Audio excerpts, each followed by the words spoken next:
Welcome to Manny's TV Talk, where we will talk about all of our favorite reality TV shows and news surrounding them. Grab a snack, a drink, and get comfortable because this starts now. Well, hello everybody and welcome in. So today we're talking about the new episode of the Real Housewives of Atlanta, and for me it was actually a pretty fun one. I think a lot of stuff happened, so let's get right into this episode. That is episode 11 of season 15.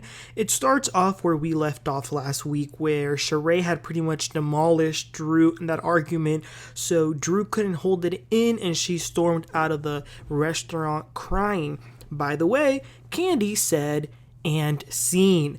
That was shady coming from her so-called friend, I will say. But Sanya, Kenya, and Shereé go outside to go see Drew. But Drew wants to keep arguing with Shereé. She says, "This is personal. This can destroy my life." She always likes the dramatics. And I was like, Drew, it's $1,000, not $100,000. Like, I need you to be real. However, Shereé does apologize and thanks her for being vulnerable. But Kenya was hilarious. She said, "Wait a minute, there's 8 of us. What would that be if we divided 1,000 by 8? That was so funny. By the way, that would have been $125 per person. But Drew keeps saying that it's much more than the money. In her confessional, though, Drew reveals that the real reason that she might have been so emotional that night is because she knows that Ralph is in Vegas with a woman, so only God knows what he's doing. She doesn't trust him, so that makes much more sense hearing that. They all eventually make their way back into the table at the restaurant, and then Sanya suggests one thing. She says, even though a lot of us aren't getting along, can we please make an effort to at least respect everyone when they're talking and allowing them the space to get their point across? Kenya is very dismissive of that. She says you can put that in a jar. And speaking of Kenya, her and Shereé bring up something to Kandi. They sort of call her out, not as hard as they should, but they feel like she is not present or makes a lot of effort for any of them. And Kandi says that she's always working, so they tell her that it's okay to take a break, And even Marlo says, Kandi, it's important that you take a break and take care of yourself. That was really nice from Marlo. It is then day 2 of the trip at Portugal. All the women meet at the lobby at the hotel. Kenya is late, as usual. Being late is rude and disrespectful. And maybe that is why, once all the girls were at the van waiting for her, she slipped and fell. At first, I did believe her because she was crying a lot, and I was like, wow, I think she really has a lot of pain. But then, when they were taking her to the hospital, Kenya says to Kandi, "Will you go with me?" And I was like, that's suspicious. But one thing we do know is that Kandi did not want to go with her on that ambulance, and she said that a lot of times. And then Courtney was talking to Drew and said maybe that was Kenya's karma. Maybe that was the way that the universe was putting her in her place. Listen, all I know is that I slipped one time, or I fell. I didn't even slip. I was walking and then I just randomly fell. And let's just say I don't wish that on anybody, okay? But anyway, the rest of the girls continue on the planned activities for the day. First, they go to a local market. So much food, vegetables, meat, seafood. And then Monyetta calls Kandi real quick, and she's stuck in the waiting room, just like Tamara was stuck with Vicky Gumbelson. Okay, and then when they hang up, they do mention that Kandi should have said something like, we're VIP, so can you expedite the checkup? And of course, Marlo throws some shade, saying, I guess she's not really worldwide because she's always blending in wherever we go. Then the girls move on to have some lunch, and they're having fun banter like you have with your friends, just talking random things, having fun. Marlo says that she likes the waiter's accent, and then she starts to talk about Scott Lee because she really likes him.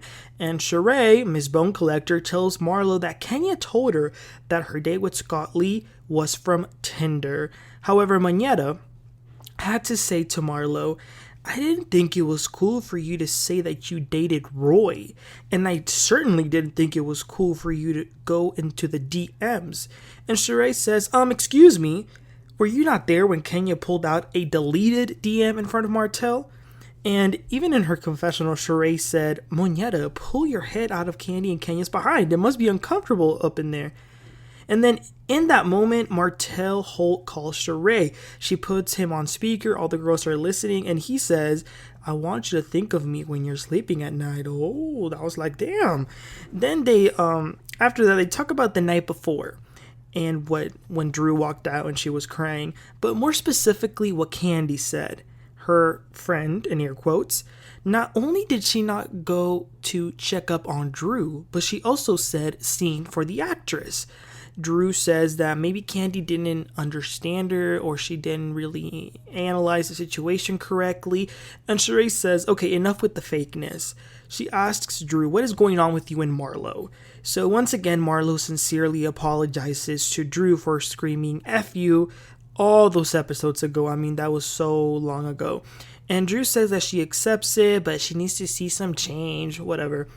You can tell that Marlo was clearly not trying to have an argument in that moment. That's why she just apologized.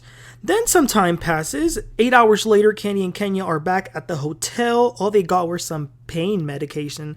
But all the girls are still doing some activities. They go to a pottery store. They're decorating some pottery. And they are having a good time. And Shereé and Marlo mention how different the group is when Kandi and Kenya are not there, because there's no fighting. And the shady producers showed flashbacks from this season where Kandi and Kenya have been at the group events and just how explosive and problematic they've been. And then Sanya and Monyetta even play fight. It was funny. Shereé says that even Monyetta is more likable when she's not with the other two. Then we move along. It is nighttime, and they will all have a little slumber party at Shereé's room.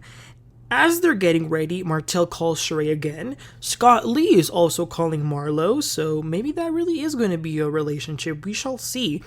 All of the women make their way down there except Kenya, but they order a bunch of food and are ready to have some fun. Kandi tells them what happened at the hospital and that she's glad to be with them because she's leaving early because she has a show to do. So she really didn't even have a trip. The first day of the trip, she was sick. And then this second day, she had to spend the whole day with Kenya. So just having this little time in the night is a good time. But then Drew takes the opportunity to bring up what she heard and says to Kandi, why did you say I was acting? And Kandi says, yeah, I said it. And she says that she honestly didn't think it was that serious, but Drew was pretty upset by this. And Kandi says, well, to be honest, like I've seen you go up against a lot of people, to which Drew says, well, have you considered that maybe this time it's different because of what I have going on? So Kandi had no other choice but to apologize. And then once that's done, Sanya opens up about her family drama. She gets very emotional. She starts to cry about the dynamics in her family, specifically her sister, and they kind of comfort her over that. Drew talks about Drop It with Drew. Shereé talks about She by Shereé and how none of them have signed up for the emails.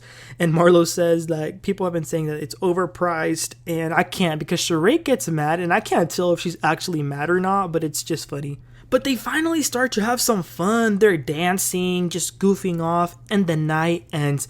Production leaves, but then something happens. There's always something happening with production leaves, I swear. So they had to record with the iPhone with that horrible quality. Looks like the group was, I don't know, talking about old times, and they brought up the time that Drew and LaToya kissed. Now, Drew is saying that never happened, but LaToya said it at the reunion. Now, Drew is saying that LaToya told her that Kandi told her to say it. So Drew tells Kandi that she is lying, and Kandi goes off in Kandi fashion. This is like 1,000 times she's done this season. Like, I am not lying, rah. Y'all know how she gets. And she was upset, and Drew keeps saying that it's not true. The episode ends with Drew in her confessional saying that she has never kissed a woman. And then what is the next thing we see? We see the previews of the rest of this season, which is going to be centered mainly on Drew and this affair. So things are going to get pretty dramatic. So we shall see. But like I said, you guys, this episode, I liked it. I enjoyed it. It was drama. It was fun. So you guys, let me know what were your thoughts in the comment section. What do you think about what Drew is saying about Kandi and just overall, the episode, the trip, and anything else you want to tell me, please let me know. Don't forget to like and subscribe, and I'll catch y'all next time. Y'all have a great one. Bye.